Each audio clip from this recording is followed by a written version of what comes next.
আসসালামু আলাইকুম ওয়া রাহমাতুল্লাহ। জান্নাত এবং জাহান্নাম আল্লাহর কাছে অভিযোগ করলো। কি অভিযোগ করলো?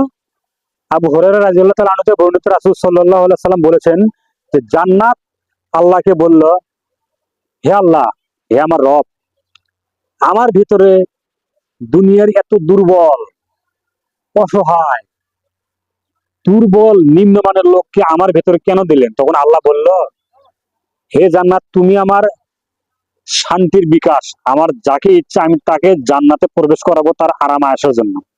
এবং জাহান্নাম আল্লাহর কাছে অভিযোগ করলে, হে আমার রব, আমার মাঝে এত স্বৈরাচারী, এত বদমেজাজি, এত অহংকারী লোক কেন? তখন আল্লাহ বললেন, জাহান্নাম শোনো, তুমি আমার শাস্তির বিকাশ। এখানে যাকে ইচ্ছা আমি তাকে দিয়ে শাস্তি দেব, এবং যাকে ইচ্ছা তাকে দিয়ে শাস্তি দেব, এ কথা আল্লাহ বললেন।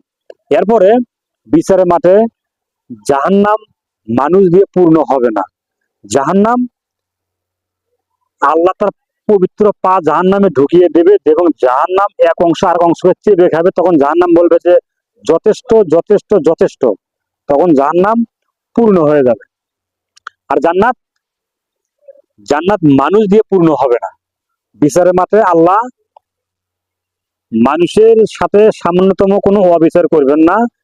বিচারের মাঠে আল্লাহ নতুন সৃষ্টি জীব তৈরি করে জান্নাতে দেবেন। সম্মানিত উপস্থিতি, দেশ এবং প্রবাস থেকে যারা আমাদের এই ভিডিও দেখছেন, জান্নাত এবং জাহান্নাম অভিযোগ করলো জান্নাতের ভেতরে একবার দুর্বল অসহায় মানুষ, এবং জাহান্নামের ভেতরে স্বৈরাচারী, বদমেজাজি, অহংকারী লোক।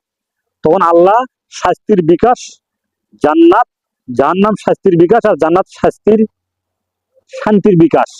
এবং আল্লাহ বললেন যে আমার যাকে ইচ্ছে আমি তাকে জাহান্নামে দেব, যাকে ইচ্ছে তাকে জান্নাতে দেব, এবং কারো প্রতি কোনো জুলুম, অন্যায়, অত্যাচার করবো না। সম্মানিত উপস্থিতি, দেশ এবং প্রবাসে যারা এই ভিডিও দেখছেন, যারা দুর্বল, যারা অসহায়, যারা নরম স্বভাবের লোক, দুনিয়াতে তার টেকা খুব কঠিন, তারা জান্নাতে যাবে।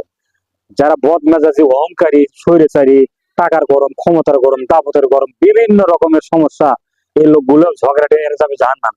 আমি আপনি আজকের পর থেকে জেনে বুঝে আমল করার চেষ্টা করব, নরম স্বভাবের হব, আল্লাহ রাসূলের পদ্ধতিতে চলার চেষ্টা করব, অহংকারী হব না, বদমেজাজি হব না, স্বৈরাচারী হব না, সৎ কাজে আদেশ করব, খারাপ কাজে নিষেধ করব, মানুষের হক যত সচেতন দেব, এবং আল্লাহর জান্নাত আমি আপনি পাবোই পাবো ইনশাআল্লাহ।